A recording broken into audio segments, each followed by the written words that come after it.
Okay, so by now you should have a few days of meditation under your belt. Hopefully you're able to catch your wandering thoughts, at least some of the time, and return to your breath.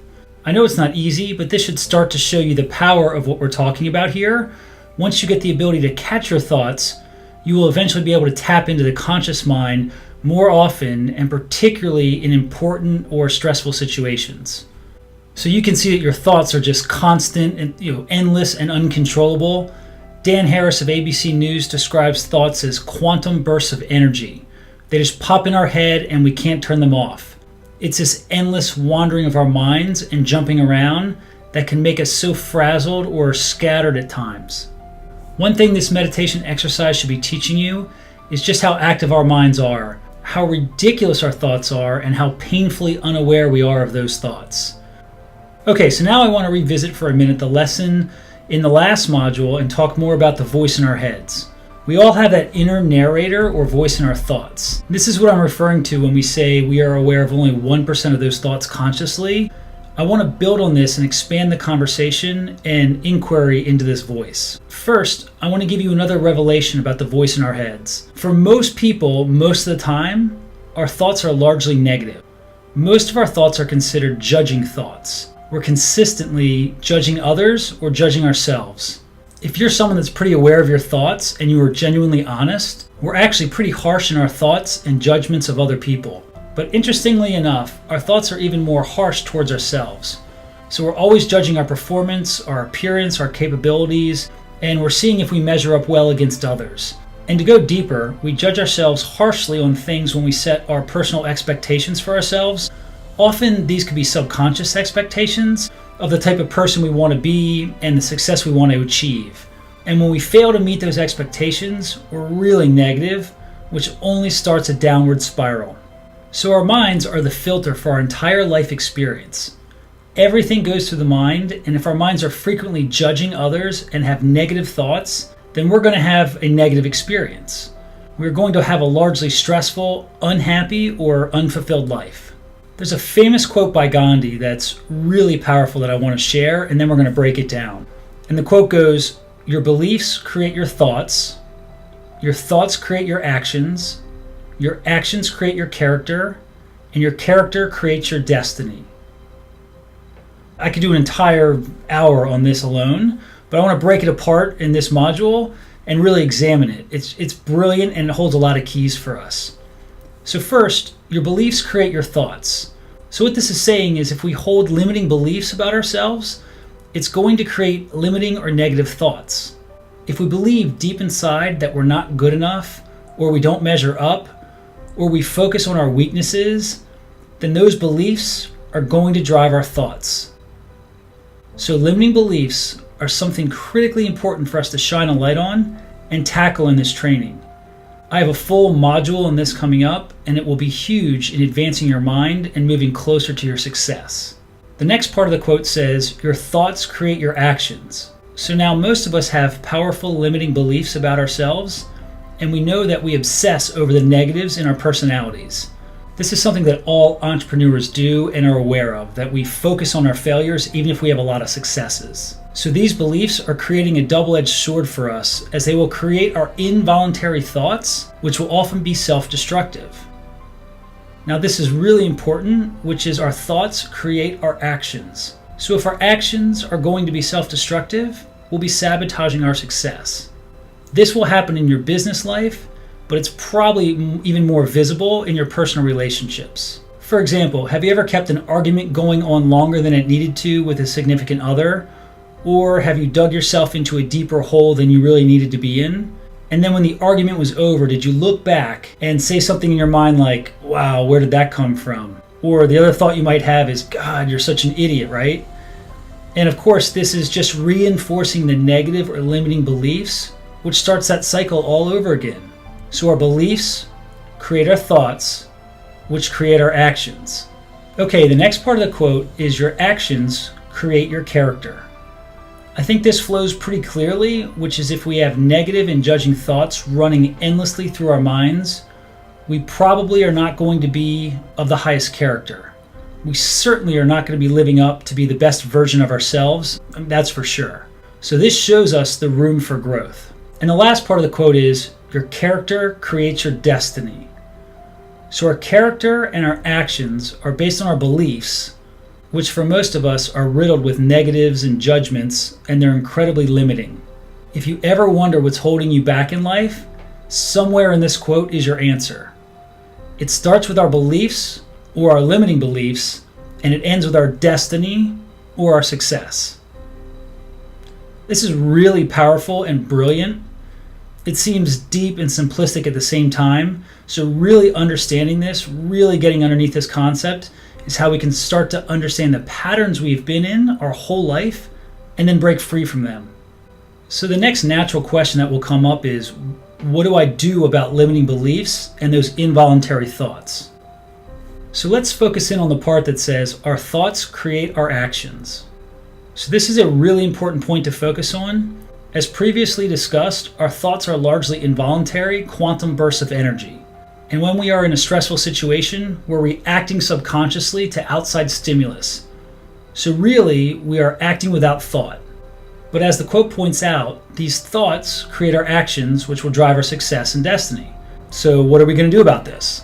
Luckily, mindfulness training gives us very powerful techniques to deal with these that will really break down barriers and allowing you to have huge breakthroughs and insights.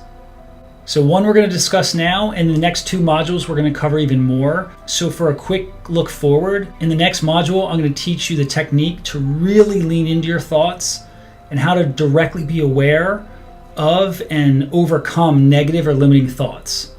This is a lesson I learned from my teacher, which she called virtual reality.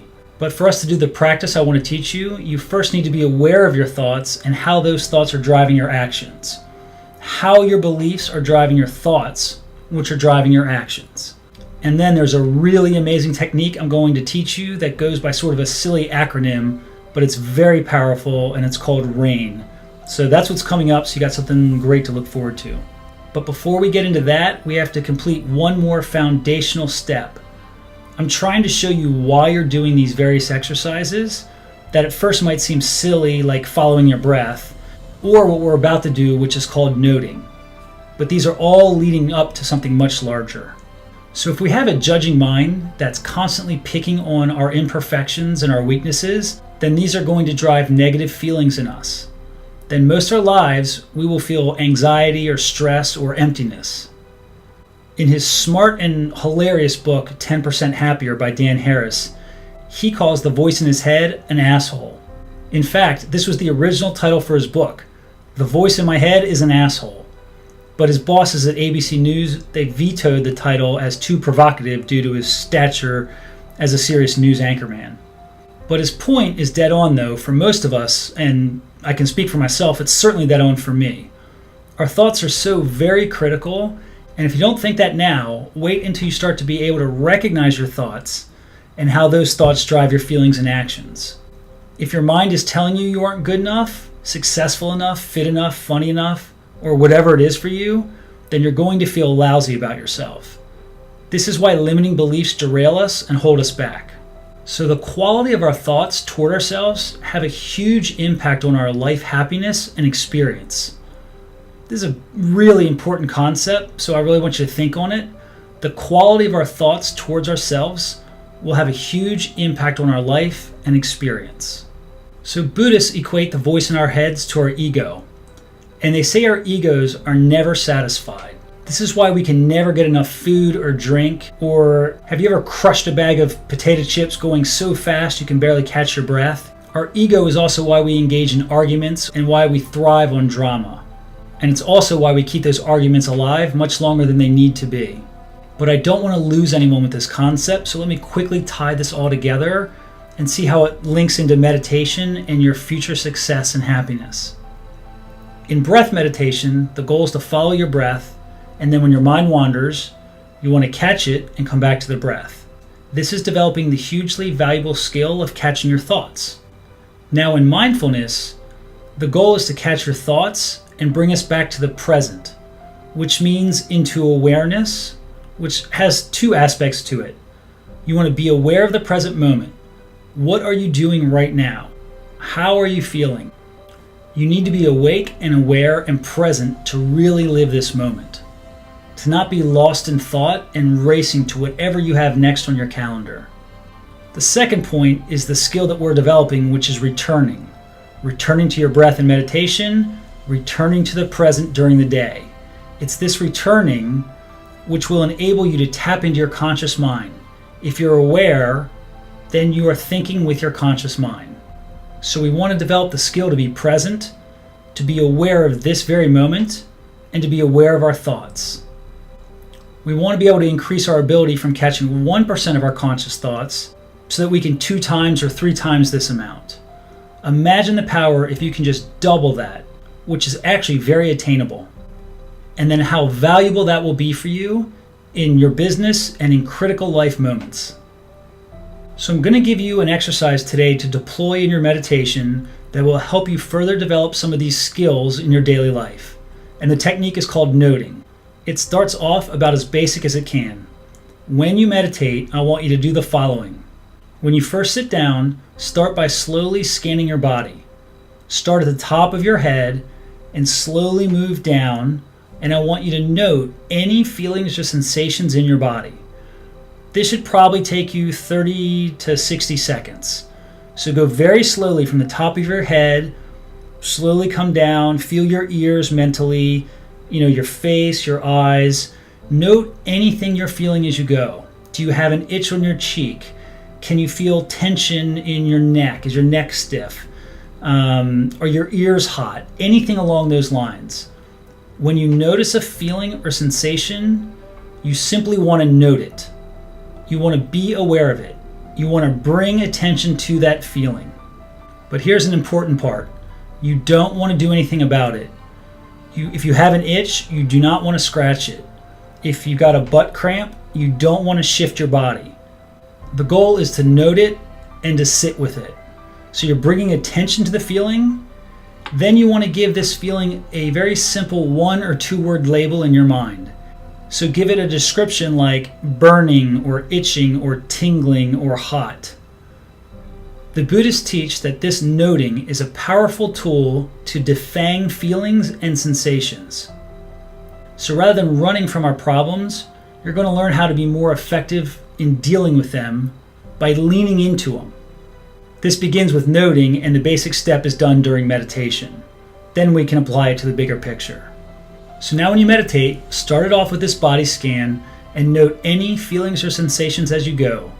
Remember, these sensations can and often are internal.